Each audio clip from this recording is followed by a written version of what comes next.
بسم اللہ الرحمن الرحیم۔ السلام علیکم ورحمۃ اللہ وبرکاتہ۔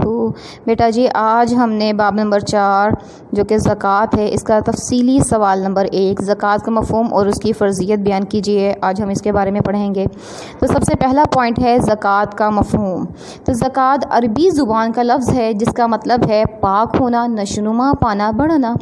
شرعی اصطلاح میں زکوٰۃ سے مراد ایسی مالی عبادت ہے جو ہر عاقل بالغ صاحب نصاب مسلمان پر ایک مقرر شرح سے اللہ کی راہ میں خرچ کرنا فرض ہے، جو کہ زکوٰۃ کہلاتی ہے۔ اب اس کے بعد باری ہے صاحب نصاب کے صاحب نصاب کس کو کہا جاتا ہے، کون شخص جو ہے وہ نصاب کو پہنچتا ہے؟ تو وہ مسلمان شخص جس کے پاس ایک خاص شرح سے مال ہو اور اس پر 1 سال کا عرصہ گزر گیا ہو، صاحب نصاب کہلاتا ہے۔ فرضیت زکوٰۃ اگر ہم دیکھیں کہ زکوٰۃ کی فرضیت کے بارے میں احکامات اور یہ کب فرض ہوئی، تو زکوٰۃ 2 ہجری کو فرض ہوئی اور 8 ہجری کو اس کے تفصیلی احکامات نازل ہوئے۔ حالانکہ صدقات، مالی امداد کی ترغیب اسلام کی ابتدائی ایام سے ہی شروع ہو گئی تھی، لیکن عملاً زکوٰۃ کا نفاذ جو ہے وہ 9 ہجری میں ہوا، جب یہ آیت مبارکہ جو ہے نازل ہوئی کہ اے نبی پاک صلی اللہ علیہ وسلم ان کے مالوں میں صدقہ وصول کرو اور اس کے ذریعے ان کو پاک اور صاف کرو۔ یہ سورۃ توبہ کی آیت نمبر 103 ہے۔ اس کے بعد جو ہے وہ زکوٰۃ کو جو ہے وہ نافذ کر دیا گیا۔ اسی طرح سے قرآن میں زکوٰۃ کی فرضیت کا حکم واضح طور پہ موجود ہے۔ مصارف بیان کرنے کے لیے اللہ سبحانہ و تعالیٰ نے سورۃ توبہ کی آیت نمبر جو 60 ہے اس میں جو ہے وہ زکوٰۃ کی فرضیت کے جو واضح احکام اور جو ہے مصارف زکوٰۃ جو ہے وہ بیان کر دیے گئے ہیں۔ اس کے اندر جو ہے کل 8 مصارف زکوٰۃ جو ہے وہ بیان کیے گئے ہیں۔ اس کے بعد زکوٰۃ کی فرضیت کے احکامات ہیں، اس میں سب سے پہلے باری آتی ہے قرآن مجید میں زکوٰۃ کے جو احکام ہیں وہ کس طرح سے ہیں۔ تو سورۃ البقرہ کی آیت نمبر 48 ہے، اللہ تعالیٰ نے فرمایا اقیموا الصلاۃ وآتوا الزکوٰۃ، نماز قائم کرو اور زکوٰۃ دیتے رہو۔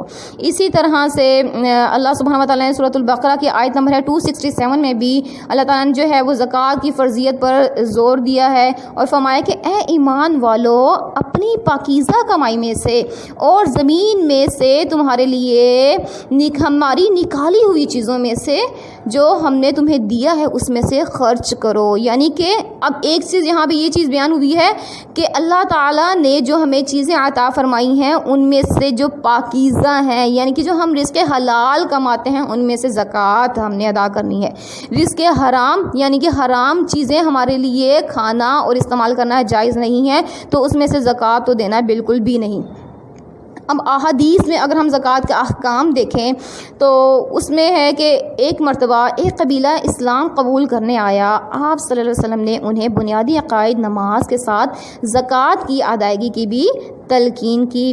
اسی طرح سے حضور اکرم صلی اللہ علیہ وسلم نے فرمایا مجھے حکم دیا گیا ہے کہ میں لوگوں سے لڑوں حتیٰ کہ وہ توحید و رسالت کی گواہی دیں، نماز قائم کریں اور زکوٰۃ دیں۔ اللہ تعالیٰ نے مسلمانوں پر زکوٰۃ جو ہے فرض کی ہے۔ اسی طرح سے زکوٰۃ جو ہے وہ معاشرے کے امیروں سے لی جائے گی اور معاشرے کے غریبوں کو لوٹا دی جائے گی۔ یہ ایک گردش زر ہے کہ مال جو ہے وہ اس طرح سے گردش میں آتا ہے اور جو امیر طبقہ امیر سے امیر اور غریب طبقہ جو غریب سے غریب نہیں ہوتا، بلکہ یہ ایک توازن جو ہے وہ معاشرے میں اس سے پیدا ہوتا ہے۔ اس کے بعد مال پر زکوٰۃ کا نصاب ہے۔ تو جب کسی شخص کے پاس جو صاحب نصاب ہو اس کے مال پر 1 سال گزر جائے تو اس میں زکوٰۃ کا جو حصہ ہے وہ فرض ہو جاتا ہے، اور وہ زکوٰۃ کتنی ہے 2.5%۔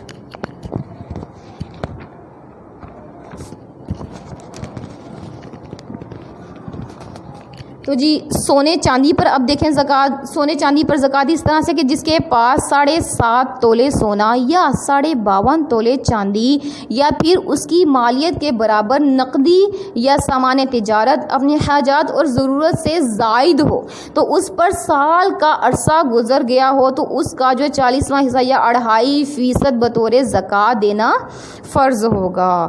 اب جب ایک بار وہ جو ہے وہ زکوٰۃ دینا شروع ہو گیا تو اس کے بعد جتنی رقم ہوگی اس میں سے جو ہے وہ زکوٰۃ کو ادا کیا کرے گا 2.5% کے حساب سے۔ اس کے بعد زرعی پیداوار پر زکوٰۃ ہے۔ جی زرعی پیداوار پر زکوٰۃ اب ہم نے دیکھنا ہے، تو وہ زرعی پیداوار جس کی آبپاشی بارش سے ہو اس پر 10واں حصہ زکوٰۃ ہے، اسے عشر کہتے ہیں۔ یعنی کہ زرعی پیداوار پر جو زکوٰۃ ادا کی جاتی ہے اسے عشر کہتے ہیں۔ اور وہ زرعی پیداوار جو کنویں یا نہری پانی سے سیراب ہو اس کا 20واں حصہ بطور زکوٰۃ ادا کرنا ضروری ہے۔ جی اس کے بعد باری آتی ہے جانوروں پر زکوٰۃ۔ جانوروں پر جو زکوٰۃ ہے اس میں کچھ اس طرح سے ہے کہ اونٹ کا نصاب پہلے دیکھتے ہیں، 5 سے کم اونٹوں پر زکوٰۃ نہیں، 5 سے 24 تک ہر 5 اونٹ کے بعد 1 بکری زکوٰۃ دی جائے گی۔ اب بیل، گائیں اور بھینس کا نصاب ہے، 30 سے کم گایوں پر جو ہے وہ زکوٰۃ نہیں، 30 گایوں پر 1 سال کا جو بچڑا یا بچڑی زکوٰۃ دی جائے گی، 40 گایوں پر 2 سال کا بچڑا یا بچڑی بطور زکوٰۃ دی جائے گی۔ اس کے بعد بھیڑ بکریوں کا نصاب ہے، 40 بکریوں سے کم پر زکوٰۃ نہیں، 40 سے 120 تک 1 بکری، 121 سے لے کر 200 تک 2 بکریاں، اور 201 سے لے کر 300 تک 3 بکریاں، اور اگر 300 سے زائد ہوں تو ہر 100 بکری پر 1 بکری جو ہے وہ زکوٰۃ دی جائے گی۔ اس کے بعد جی باری آتی ہے کہ جن چیزوں کے اوپر زکوٰۃ واجب نہیں، تو ان میں آتا ہے کہ ذاتی مکان یا مکان کی تعمیر کے لیے جو پلاٹ یا کوئی جگہ لے کے رکھی ہوئی ہے، اس کے بعد ذاتی اشیاء مثلاً کار، فرنیچر، فریج، حفاظتی ہتھیار یا مویشی خواہ کتنی ہی قیمت کے ہوں، سبزی پر زکوٰۃ نہیں۔ اور اتنا قرض ہو کہ اس کے ادا کرنے کے بعد اس کے پاس نصاب جتنا مال باقی نہ رہے، یعنی کہ مال تو ہے اس کے پاس لیکن وہ مقروض ہے، اس نے قرض ادا کرنا ہے اور وہ ادا کرنے کے بعد اس کے پاس جو ہے نصاب کے مطابق مال نہیں رہتا، تب بھی اس کے اوپر جو زکوٰۃ لازم نہیں۔ کارخانے یا فیکٹری کی مشینری، ڈیری فارم کے مویشیوں اور گائیں پر دیے گئے مکانات پر زکوٰۃ نہیں، بلکہ ان سے حاصل ہونے والی آمدنی پر حسب شرائط زکوٰۃ واجب ہے۔